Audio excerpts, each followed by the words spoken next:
Hey, just give you a weekend update, kind of a little mini weather discussion here over the next couple of days. So it's kind of sunny out here. I could probably do without the sunglasses though. It's like a high cirrus overcast kind of. So talk about a few things. We have rain chances coming into kind of New Mexico and Texas over the weekend. The heaviest rain by far in the country is kind of going tonight across kind of the mid-Atlantic. So we do have some rain chances for the weekend. If you have weekend plans in New Mexico, I mean, check out the forecast in advance, but I know if you look at like a weather app or something, it probably says some places like 60, 70, 80% chance for rain, maybe Sunday for the entire day or Saturday, depending on where you are. But those chances mostly in the afternoon on Saturday, just here and there, and then Sunday maybe kind of here and there in the afternoon, but the big wave of moisture comes in, I think, Sunday night and Monday to kind of the western half of the state. So kind of explain it now. First, the reasons for the rain. We have a weather disturbance kind of coming in from Southern California and northwestern areas of New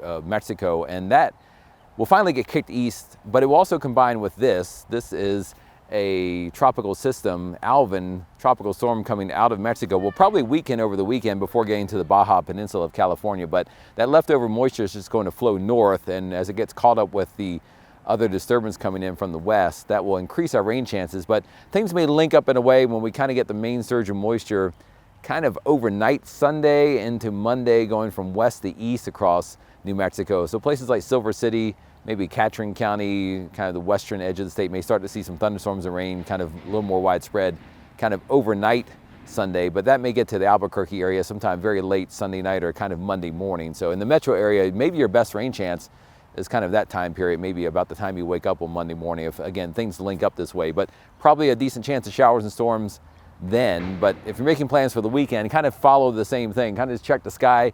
If a thunderstorm or shower does pop up, it's probably in the afternoon or early evening. Small chance it might have a little bit of hail with it or something. So that's that. So what else is happening? Well, hurricane season begins June 1st in the Atlantic, but one thing that will probably not allow anything to form in the Atlantic for at least the first week or so is all this dust. Look at this animation, Saharan dust. This is all blowing off the Saharan desert of Africa, and it's been traveling across the Atlantic, and a pretty thick patch of it there coming across the Caribbean will make its way into the Gulf by about this weekend and early next week. So doubtful there'll be any chance for anything to spin up early the first week of hurricane season. But some of that dust creates a lot of haze in the sky. Generally, it's not a health concern, but it makes kind of those hazy skies and may make some cool sunrise and sunset photos with different colors.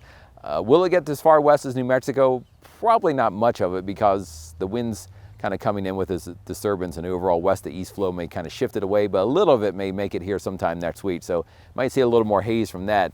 Plus we have all this smoke coming out of southern Canada from fires. That's pretty much dive bombing south across the Midwest this weekend. So some pretty crappy air quality, we'll say. Say crappy? I guess we'll say crappy.